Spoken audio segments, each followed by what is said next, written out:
Story time of when I was almost trafficked in Morocco. My last story time got over 1 million views. That is insane. So I'm going to share with you guys some more story times. These are cautionary tales, so listen up. Back in 2018, my husband and I went to Egypt and Morocco. We had spent about 2 weeks in Egypt, and during that time, I had been completely covered up. I did not show any skin at all, and I knew that I definitely didn't want to do that. I didn't want to offend anyone. I also covered my hair when we were in mosques and certain places. We went to Marrakesh and we stayed at a beautiful hotel called La Sultana, and this was a time that I just wanted to chill. I just wanted to enjoy the hotel, but my husband insisted on going out shopping and like doing touristy things. So we went to the market the first night we got there. It was already a little bit dark, and as we were walking to the market, I noticed a man kept looking at us and following us. And I'm very aware of my surroundings, so I kept looking back, and he was always there. As we got closer to the market, he was still behind us and looking. Come back for part two of almost getting trafficked in Morocco. So we're at the market and this man keeps staring at us and is like 2 steps behind us. I'm totally aware. My husband isn't. He's not paranoid about these things at all because he's a man. I'm a woman. He just doesn't care. So I tell him, you know what? Let's just take a cab back to the hotel. This way he doesn't follow us back to the hotel. My husband says, okay. I wave down a cab. We get into the cab, and this man just stares at us really hard as we drive away in the cab. And I tell my husband, are you looking? And he's like, yeah, you're right. I think he might be looking at us. My husband isn't worried at this point at all. We end up going back to the hotel. We have a great night. And then the next morning, I wake up and I get my period. So I think I need to go buy some pills. And across the street, there was this little shop. And the lobby at the hotel said, we can go get it for you. And I said, no, it's totally fine. I will go. My husband was at the pool, so I decided to go by myself. And guess who I see when I get to the pharmacy? It's the same guy. Come back for part three.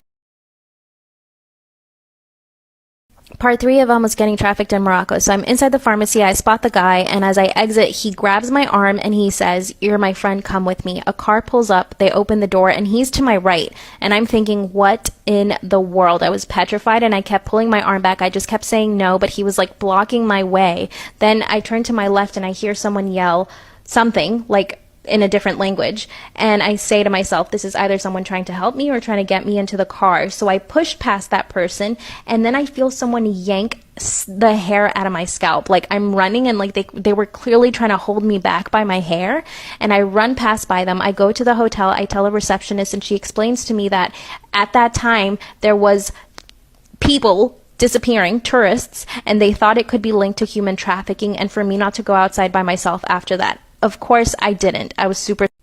Story time of how I found out the famous YouTuber I was talking to for 6 months is actually engaged. So I'm not going to say his name because I think he would come after me. He's just that type of guy. But also, I can't physically say his name. My feelings are still hurt, and I'm not going to say his name.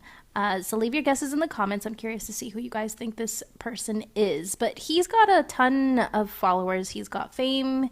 He's got fortune, and he's definitely the type of guy that knows it. So I followed him on Instagram. This all happened 2 years ago. I followed him on Instagram. He slid into my DMs right away, and he made it very clear that he was attracted to me.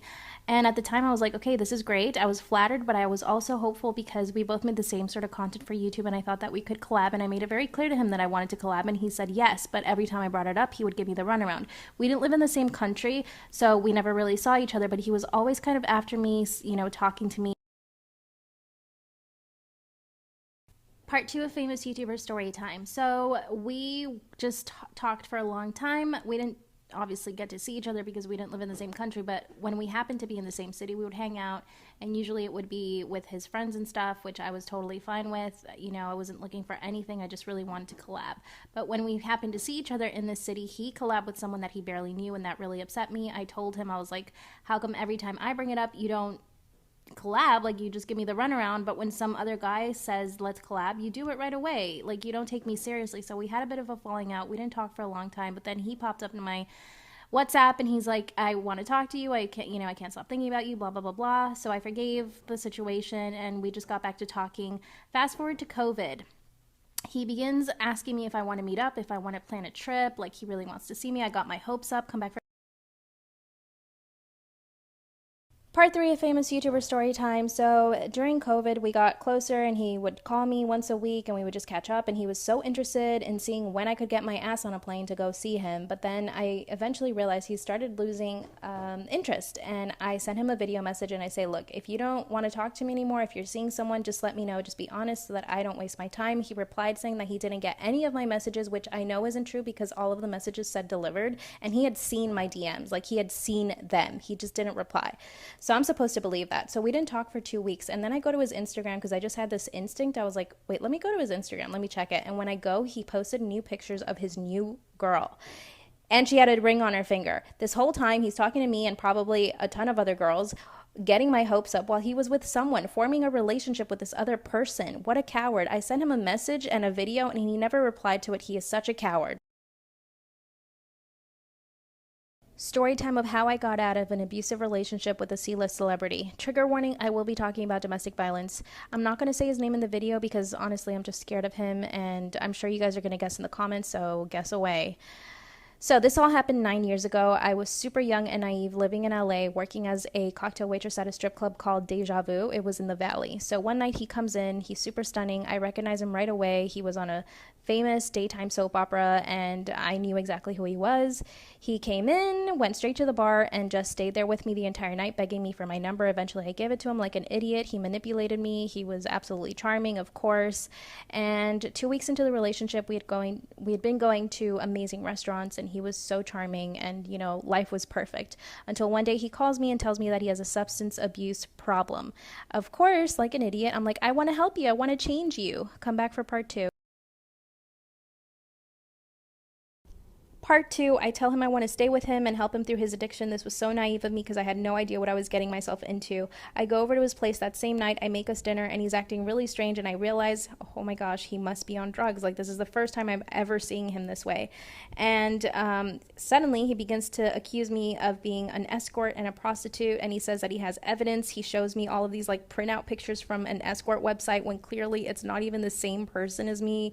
And I had to spend the whole night trying to convince him. It was a huge fight. And then he asks me to quit my jobs and I told him I will. He offers me $4,000 a month to live off of, but I told him I don't want to be with him for the money, so I didn't take it. He took that as basically me saying that I'm not going to quit being a prostitute. So then eventually I stopped going to auditions, answering my phone calls. I ignore my family because I'm just afraid of him thinking that I'm looking at my phone too much or that I'm talking to other people. Part three, it got so bad that he didn't believe a word I said. I offered to have cameras installed in my apartment so that he could watch everything I was doing because he had accused me of having men over my apartment. And then he asked me to take a polygraph test, but somehow he finds a con man. This con man fakes the polygraph test and tells him that I failed every single question, even the question about my name. That night we go back to his place. He calls me a bunch of names and does other things I don't want to say exactly, but I survived. I got out. He held me in his house for 16 hours against my will. I was begging him to let me leave and he wouldn't. Eventually, when I did leave, he apologized. He had broken my apartment key, my credit card. He had ripped apart my purse searching for things, and I did get out of the relationship, and he is the most terrible person I know. So if you are in an abusive relationship, please get out. Be safe and just leave. Story time of when I got sexually assaulted at the strip club I worked at. Now, I have many story times because I worked as a cocktail waitress, model, and actress in Los Angeles for a long time. So I have many stories of people who decided to try to take advantage of me. So I want to share them with you guys. In my last story time, so many people started opening up in the comments about their own experiences. So here we go. In 2011, I got hired as a cocktail waitress at this strip club called Deja Vu. I lived in Valley Village and the strip club was in the Valley. So it was about a mile away from me. It was the perfect situation. I loved it. It was a fun environment. I got along with everyone. But 2 months in, there was always this man that used to come in with his friends, and he had a dedicated cocktail waitress, so I never got the chance to serve him. But one day she showed up late, so I decided to go serve him myself. And when I went to his table, he was nice, didn't say much, but everyone knew of this guy as a really powerful rich guy. Right away, he gave me $100 and told me to sit down next to him. So I did. I sat down, I took their order, and then he So he asked me my name, I tell him, and then he tells me to go get the drinks. But before I leave, he gives me another $100. So at this point, he's given me $200. And I didn't realize that what he was trying to do was groom me. He was preparing me for what was to come. In other words, he had paid me, now he could do whatever he wanted. So I go get the drinks, I come back to the table, and he asked me to sit again. By the way, his friends are still at the table, right there in front of us. And I sit down, he starts asking me a bunch of questions. I feel uncomfortable, so I start getting up to leave. And then he grabs me by the shoulders and sticks his tongue down my throat. And if that wasn't disgusting enough, he grabs my you-know-what down there and starts fondling me. If you've never been handled like this, you guys, it's a extremely shocking experience to be handled like that. Like, for a second, you're just like, what's happening? What do I do? All I did, or all I could do, was push him away. And once I got free of his hold, he looks at me in shock and says, "What are you doing? I paid you." So I literally ran. So I literally ran away from the table. I can hear his friends laughing, cackling at me like this was such an entertaining part of their night. And the guy was just yelling at me, asking me to come back to him. I didn't. I ran away. My knees were buckling. I was sweating. And I ran straight to the security guard who usually had my back. I told him what happened, and he's like, "Hey, look, we can't tell this guy to leave because the club is scared of him because he's a drug runner. He's a well-known drug runner." So I ran over to the back room. I happened to come across the server who usually serves him, and I tell her what happened, and she was just like, "Oh, don't worry, he's just like that, and he usually gives me $2,000 a night. You should have stayed." I was in shock, like complete shock. I went home. I cried for frickin' days. I didn't go back to the club, and when I finally did, 2 weeks later, I met my abusive ex.